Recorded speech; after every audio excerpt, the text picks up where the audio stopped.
this is all about me, to you, from me. You're welcome, I guess. I'll be discussing Vanessa Hall, who also happens to be me. The reason why I am making this speech is to hopefully, like the rest of you, get a good grade in this class.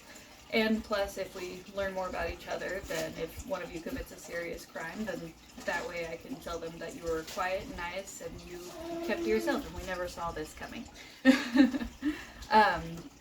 Also, I lead a pretty ordinary life. I have a husband, Zach, and 2 boys, August, who's 5, and Louis, who's 1, and it's cool to kind of relate to other people who also, you know, have small kids and husbands. And I like hearing about other people's lives and stories, and I hope mine is kind of entertaining, just like how I find all of yours. So we're going to discuss my early life in Red Bluff, how I met my husband, because he's my high school sweetheart, and why I'm taking this class. So what qualifies me to talk about all this is that it's about me, Vanessa Hall. So since about 1995, I've been able to talk about this specifically myself. I learned my name around then, I think. So back in 94, Red Bluff, St. Elizabeth Hospital, early September, I was born. I was a pretty normal, healthy baby. My mom said I was very pale, had jet black curly hair, had really dark black eyes that I would regularly talk to empty spaces like spirits, as my father said. My mom found me reminiscent of Snow White, who later became one of my favorite princesses for the longest time, and I would ask to watch the movie about 20 times in a 6-hour span of a day. I would regularly go back and forth between my mom's house and my dad's house. They were young parents. My mom was 15, my dad was 17 when I was born. So I'd go every other weekend to Orland to go see my dad and holiday breaks, and also visit my grandparents on that side, which was a really nice time in my life. After about like 10 years, so like, 10, 11, 2005-ish, my mom gives birth to a baby boy, which is my first brother, in April of 2005. And then just a couple of months later, in June 2005, my stepmom gives birth to another baby boy, which is my second brother. So I went from about a decade to being an only child to now having 2 wonderful baby brothers who I loved. And then, that December of 2005, my mom announces that she's pregnant with another boy. So, the following year, I get my 3rd baby brother, who, again, I adore and love. And I love being a big sister so much that, you know, I'm excited. But after a few years and no more babies, I'm figuring, you know, it's all done, it's all good. And then, 2012. My final youngest baby brother is born. So after a big span of being an only child, I now have 4 young brothers who I adore, and they're just my whole world. In 2012, I also happened to graduate high school, so exciting year all around. And while in high school, I met my now husband. We were in a mixed grade class. He was a longtime friend of one of my friends that I knew in 5th grade. He had really long, you know, small to back length hair. He wore tie-dye shirts. He had an acoustic guitar that he took around with him everywhere.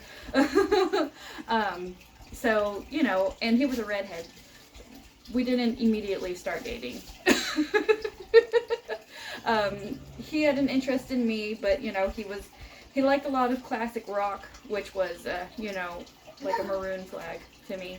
And I had a boyfriend, but that's neither here nor there. But finally, he helped me realize what a genius David Gilmour is, if I can remember his name.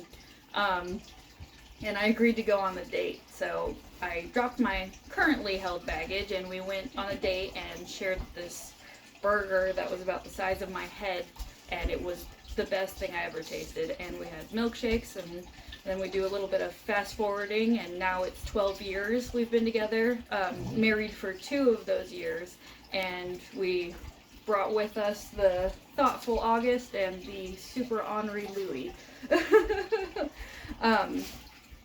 So it's now we decide 10 years after me graduating high school to go back to college.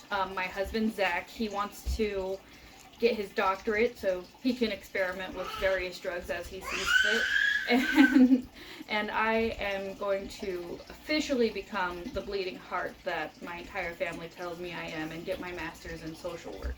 I wanted to go into social work because, you know, not only do I really care for the well-being of children, but I also, when we were younger, I think I was about 12 or 13,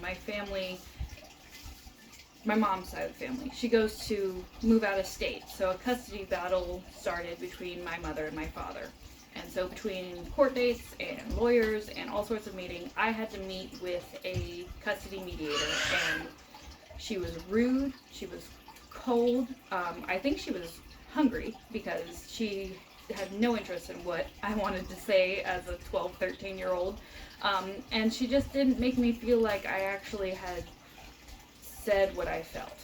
And because of that, and because she was having a super bad day, I decided almost, 20 years later, now's the best time to kind of go do her job, but do it better.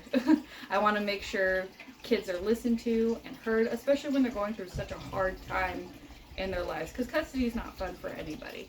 Nobody likes to go through something like that. And so, between the betterment for my own personal family and the betterment of others, I need to get really good at public speaking, because if I'm nervous and I stutter all over myself, then these kids are not going to have any confidence in me, and nor should they. So now that, I've gone back to school, I'm excited, and you know a little bit more about me, my little baby clairvoyant stage. You learned how I met my high school sweetheart, and now you know why I'm here and why I'm doing what I'm doing, and I'm excited to do this class. So this was a little bit about me to you from me. You're welcome, I guess.